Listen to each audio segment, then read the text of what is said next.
हा कीर्तन महोत्सव इथं आयोजित केलेला आहे. किती दिवस हा महोत्सव चालणार आहे, त्याच्यानंतर कशा पद्धतीने आजचा जो आहे तो माहोल होता, देऊपासून इथपर्यंत पालखीचा सोहळा वगैरे आयोजित केला आहे, काय सांगणार? एकंदरीत आताचा जो सोहळा आहे हा सकल वारकरी संप्रदायाच्या संत प्रभावळीचा एक प्रकारे समागम आहे. वारकऱ्यांसाठी आनंदोत्सव आहे हा सोहळा.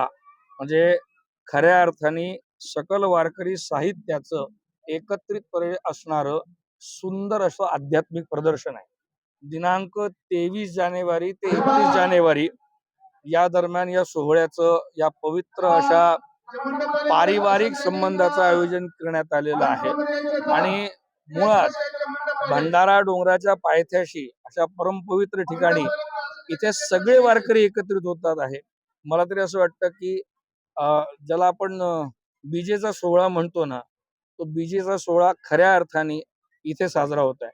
आताच थोड्या वेळा पहिले सनातन धर्माचं, वारकरी संप्रदायाचं, भागवत धर्माचं प्रतीक असलेलं ध्वजपूजन सकल वरिष्ठांच्या, सकल संप्रदायाच्या, सकल संबंधित मान्यवर पूजनीय व्यक्तींकडून आत्ताच ध्वजारोहण झालेलं आहे. आणि या निमित्ताने हा जो वारकऱ्यांचा महाकुंभ इथे भरतो आहे, कदाचित आपण त्याला असं म्हणू की माघी उत्सव ज्याप्रमाणे प्रयाग संगमावर होतो, तसाच हा उत्सव इथे इंद्रायणीच्या जवळ असलेल्या भंडारा डोंगराच्या पायथ्याशी असलेल्या या वारकऱ्यांच्या माघी उत्सवात, या वारकऱ्यांच्या कुंभात होतो आहे.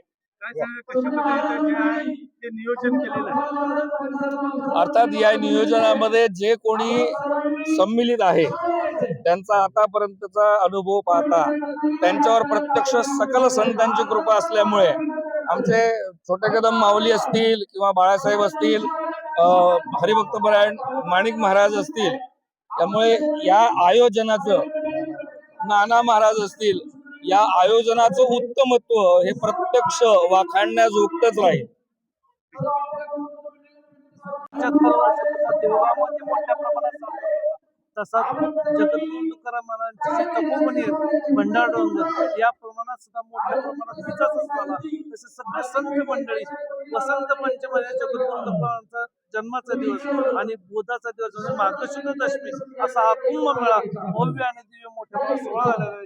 या सोहळ्यामध्ये सर्व संत मंडळी आले आहेत. फक्त भाविभक्तांनी आवर्जून यावं. ऐसा सांडून या सोहळा मी का पडेन नळा, अशा सोहळ्यासाठी सगळ्यांनी आपली हजेरी निश्चित लावे. सगळ्या संत मंडळींच्या वतीनं तुम्हाला सगळ्यांना विनंती की या सोहळ्याला, या कुंभमेळ्याला आपण सगळ्यांनी हजर राहावे. रामकृष्ण. सरकारी